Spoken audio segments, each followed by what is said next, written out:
Scott, how's Hey, it going, how's it brother? going? It's going good, Matt. Going Good well, to see you, man. man. Awesome, awesome. Thanks for being here. Yeah, Yeah, like I said, man, it's a crazy time coming up on the Christmas season. Everyone is, got their head down and they're yeah, Ableton session or whatever the case is. And we yeah. thought, what better time to have a chat than with you about kind of what you guys got going on over there at Red Rocks. Yeah, Maybe just give a little bit of background, kind of what your role is with them, kind of how you yeah, got started, kind of that journey, and then we'll dive into the more technical side. yeah, for sure. So, my name is Scott. I am the music director at Red Rocks Worship. And it kind of started as just like I was just volunteering playing keys back in 2016. Eventually, it kind of led into a contract MD position in 2018. Red Rocks actually didn't have a music director up until that point, so I was kind of Okay. doing kind of just contract, and then starting 2021, I was officially brought on staff, and that kind of just means a lot of different things. So obviously, I play like keys at all the services. IMD, I make the all the sessions with the backtracks. I'm also kind of in charge of training up our MDs at other campuses and kind of resourcing our volunteers with everything they need to learn their parts, and on top of scheduling volunteers for a weekend. So kind of wear a lot of different hats, but yeah. Yeah, for sure. That sounds, yeah, you probably have a pretty busy schedule. Yep. Yeah, that's crazy. The MD role does have a lot of different sides to it. It's awesome. Hmm. Cool. So let's with regards to track specifically, give us a quick rundown. And again, feel free to go as deep or, however you want to answer this, but everything from, software you guys are running to, the hardware you're using just to send tracks alone, kind of what that looks like for you guys. Yeah. Yeah, so we do use Ableton 11, and we run it through Dante. That's how we send all the outputs, Cool. to front of house. And so in Ableton, we kind of have it set up where we put all the songs in the session, and throughout each song, we actually put locators in every section, verse, chorus, so forth. Yeah. And then at the end, we have the click continue to run past the song, and then we use the IAC driver to kind of, put a MIDI note in there and have it set to go back to the previous locator. So it kind of just like loops on one bar of click. That way you don't have like 6 extra Got it. minutes of click if you need it or something like that. Um, Yeah. yeah, so that's how we run Ableton, and we do that. We do each of those sections because we want to give our worship leaders the freedom to like not be tied down to an arrangement, So in Right. doing so, say you get to like a bridge section and it says bridge, and they're supposed to start singing the bridge. Well, instead, they can actually take that moment to pass through the room. Right. And then we'll just kind of keep looping that bridge over and over until they actually start, singing it. And then we can go on. And then, sometimes, once at the end, once it's looping on that click, if we're kind of just on a down moment and they want to go back to a bridge, we can hop back to one of those like big bridge moments, loop that, Yeah. until Jesus returns, and then like go to the end of the song after that. Um, Yeah. yeah, and we control it with the Yakai MPD 226. I don't know if you can see that. Okay. Um, Awesome. Yeah. Yeah. yeah, so I can give you a brief kind of like what we have going on. So obviously play and Yeah. stop is Great. right there. Okay. Um, we have three faders. One is for click, if we need to mute click. Doesn't happen a lot. Kind of basically if we just need to sync up click over like a broadcast or something like that. Okay. Um, Okay. we have one for cues. And that's if we're looping on a bridge moment and they're pastoring the room, um, you don't want to obviously be hearing bridge, bridge, bridge over and over again. Right. So we'll mute that, and I'll just kind of MD through each of those cues. And then Hmm. tracks we actually have set to um, it's actually a low pass filter. So when it's all the way up, you're hearing all the tracks. It's the filter is fully open. When you bring it all the way down, you don't hear any tracks. But we find that it's much more. It sounds much more musical when you have to bring down tracks in that way. What's also nice is like if we're in a big moment and the worship leader decides like he wants to bring down the dynamics a little bit, but the tracks are still like high dynamics, you can bring down that fader to about halfway, and it kind of, removes all like the shakers, tambourines, high percussion stuff, and it kind Yes. of makes a bed of like warm sound, almost like a pad beneath us. Yeah. Yeah. And then Man. over here, we basically got each part of the song. So that's the top of the song. That's like the count in. This is if we need to jump straight to intro. We have a low dynamics course and a high dynamics course, and then same with bridge, low, high. We have a few extras for like instrumentals or refrains. We have the end, that's like the last downbeat of the song. So like if we're looping a big bridge and then Gotcha. he wants to like trash can, that's kind of like just the last note of the Yes. song that the tracks will come down. Click, and then these are what we use to loop. So that's the previous locator button, and this is next locator button. So basically, if we're looping a bridge, we'll just, we'll wait to the last chord of that progression and then hit the previous locator, and then it'll wait to the downbeat to loop. So it keeps us in time and stuff. Okay.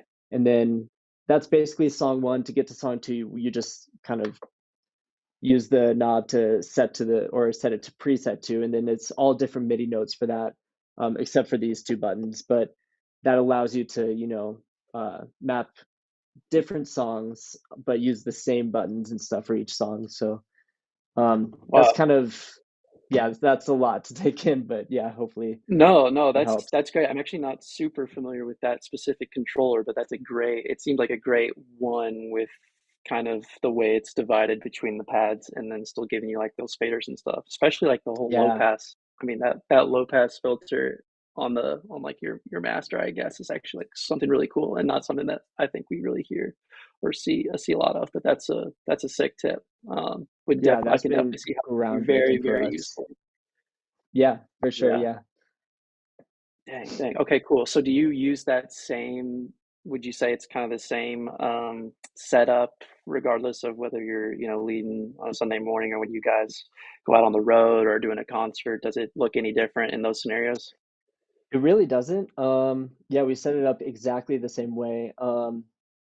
Yeah, for when we're on the road, for when we're doing Sundays or Christmas, even we have it pretty much set up the same way. Obviously, for Christmas, we run a little bit more of a tighter ship, so we're not like flowing as Right. much, but we still set it up Okay. and we still map each of those buttons. Um, just in case we like get off or something, we like go to a Yeah. bridge or something. But yeah, Yeah. Okay. So let's say, I mean, this is just a question we get off, and it's nice just to hear how different people handle it. You get off the click, your band somehow gets off the click. What do you do? How do you get them back on? yeah, that's a fun one. It's whew, that's a rough one. It's I've been able to do it quite a bit actually. We have a few worship leaders that don't like to have click in their ears as much, and Okay. sometimes they'll get Right. off like by like uh one beat or something. So obviously in Ableton, Yeah. it's set to map or sorry, to loop in one bar increments. So what you have to do is Right. um while I'm still kind of playing hand like keys with one hand, I'll go over to the computer, switch it to 1/4 or 1/8 like looping, like or Yeah. quantization, and then you Right. have to kind of hear what the worship leader is singing, what their downbeat is, and then you have to see if you're behind or ahead. And depending on if you are, you'll have to wait till the next section. You either have to like Yep. in a split second, like in between those clicks, hit either forward or backward, depending if you're, ahead or behind. And then it should lock into that downbeat if you do it in that last second. And then you switch Goodness. back to one bar. And so I spent a lot of time practicing that because that happened a few times. Yeah, So I'm like, I don't know how to fix that. So spending a lot of time just practicing that on my own was really helpful. And yeah, so man. yeah, That is an advanced maneuver, but that's it why this is. guy does what he does for anyone Yeah. watching. So definitely something to yeah, something to practice. Yeah, that's awesome. I mean, what tips, in your years of doing it, what tips would you give to people that are just kind of starting in tracks, what are some kind of best practices, things that have either saved you time or just things that you realized are important to have, whether it's like fail safes, kind of like the stuff you just mentioned, or I don't know, what are some things you give to people just now kind of taking the jump into running tracks? Yeah, I would say start, I mean, don't bite off more than you can chew when you're starting off. So obviously, I think the biggest thing is like communicating to your worship leaders was the biggest thing. And also like if you're just now starting to like flow with tracks, if you're starting to like learn how to loop stuff, and before you're just Yeah. used to like going straight through, it's really helpful to talk to the worship leader to be like, hey, what moments would you want to flow? Or maybe pick out like one or two Mm, spots, like let's flow in these two spots for this service. Um, that way we can just like, build from there. And then the more you do it, the more you'll kind of see, the worship leaders will naturally feel like they have more freedom and you'll feel more comfortable with flowing, looping, even like verses or like different sections. Um, yeah. but yeah, just kind of practicing at home, build a session, practice looping and playing your instrument if you're playing an instrument too. All that stuff. Yeah, depending if you are on stage or if you're running tracks off stage, just practicing those looping stuff at home. And then also just constantly like getting more knowledge because, for example, the low pass in the tracks was like it used to just be volume, and we ran it like that for probably like 3 years before I switched over to low pass, and that just like changed everything. So like constantly thinking of like how you can make things better. Yeah. Yeah. With regards to that, I'm just because I'm curious, I think that's awesome. Is that low pass? Is that just a filter you put on the master bus or whatever it is? Or Yeah, it is um actually an I don't know, EQ. with an So Ableton or an EQ, yeah, yeah. yeah, Yeah. yeah. So I just put an EQ and I set the high. It's basically a high or low pass, and Yeah, for so sure. you set it to like maximum frequency to like minimum frequency. Yeah, and we set that to the master. We also have two synths. We used to run synths like percussion, guitars, vocals, and Yeah, stuff, but now we actually screen share our computer with front of house, so they can kind of cool. mix how they need to. So they just use stereo. So we use, I think, masters for like our own in ears. We have Okay. a synth for front of house, and then we do have a synth for studio that goes up to the studio, so he can have his own mix too. So I just basically put the same EQ on each of those synths, and then mapped that fader to each of those EQs, Got it. like the low pass to each of those. Yeah, Yeah, but yeah, man. That's incredible. Sick, man. Well, yeah, that's all like super, super helpful. I mean, there's really nothing, I think just the idea of practicing, goes a long way. I mean, practice makes perfect. You hear that everywhere with mm, regards to music, but even when it comes to running tracks, it can be just as dynamic as any other live instrument, as long as yeah, you know your stuff well enough. So yeah, yeah, for it's sure. Yeah, important to be familiar and like you said, kind of always learning. Um, so yeah, yeah. that's it. Let's chat briefly about what Red Rocks Worship has going on creatively. You guys released a Christmas single last month, is that right? Yes, we have. So it's such a good song. I love it. We actually, when we released it, a lot of people were like, "So wait, so is it like a Christmas song or is it like a worship song?" And my answer is Yeah, yes. Because yeah, it's, a lot of Christmas songs can be very like performance driven, and we've done a lot of that kind of stuff too. But we wanted to yeah, write something that we could also like, for example, use tracks and flow with and create spontaneous moments. And it's still like, based around the story of Christmas and stuff. So it's a really good song. Yeah, we've played it. We first introduced it to our church this past Sunday. May play it once more on a Sunday before Christmas, but obviously we will be playing it at Christmas. yeah, yeah. That's Yeah. incredible. And the song is called Hope Has Come, correct? Yep, that is correct. Yep. Hope has come, and the tracks for anyone interested in in leading that, they're all of course available on the Loop community website. Yeah, I was just listening to it earlier this morning, and yeah, it's great.